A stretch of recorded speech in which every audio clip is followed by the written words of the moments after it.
So this is how I render after all of my base colors are down, starting with skin. First, I added a layer above the one which I colored her skin, clipped it, and set the blending mode to multiply, using the color of her skin. I colored in some rough shadows that will be later on blended. I then took pure white. Since white is transparent on layers with blending modes that darken, it essentially acts like a blender without having to manually pick the colors. I blend the edges of the shadows to even out the messiances of the rough placement. On another multiplied layer, I took the skin color yet again, but shifted the hue slightly so that it would be pink instead of peach. Then I colored in the corners, or really just the places where it would be darkest, such as between the neck and shoulders. I then blended it out, as I did with the first layer.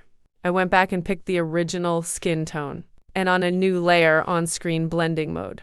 I colored the edges of her skin and on the middle and tip of her nose. Lastly, I rendered the eyeshadow pretty simply, just using dark and light purple to give it depth. Moving on to the eyes and mouth, I started on the eyes first. I made a layer above, set the blending mode to multiply, and clipped it. I focused on the upper part of the eye, using the color of the irises, making crescent shapes along with a brown circle in the middle. Also, I put a slight light blue shadow on the upper part of the whites of her eyeballs. On a new layer, I set it to multiply and picked the color of the iris again.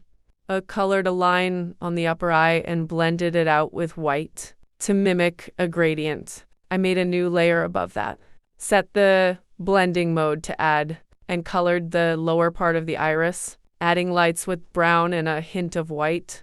I went back to a multiply layer and colored them in black pupils to give them depth. Now working on the mouth, I went to one of the previously created multiply layers and added shadows of the tongue and lips, using their respective base colors. I also added slight shine to them as well.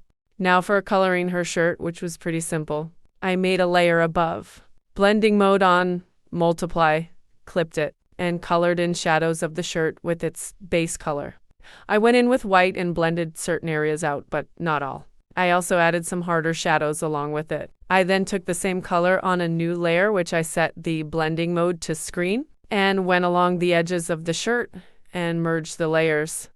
As for her hair, I made a layer above the base layer and set it to multiply, then went in and used strokes of purple and black on the tips and start of the hair strands. I duplicated that layer and used the Gaussian blur effect on max level. I also made a layer on-screen blending mode and added purple and black highlights in the middle of the sections, then merged.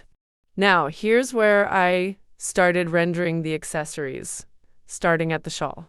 I picked the base color of it and yet again made a clipped multiply layer, going around the perimeter of the shape of the shawl. I used white and blended it out, and then went back with the base color again and drew in some zigzag lines that went along the fur pattern of it. Then I took a gray that was slightly darker and on another layer, drew the animal print pattern, and merged.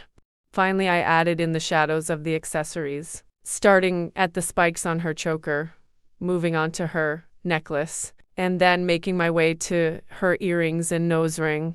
I did this quickly as they are smaller and not as noticeable. I also added quick small highlights to make them shine. Off screen, I touched up some details that I had forgotten, like her nails, and then I made a simple background that matched her color scheme. I was going to color the line art, but I found that it looked better in black anyways. But anyhow, that is how I've fully rendered this piece.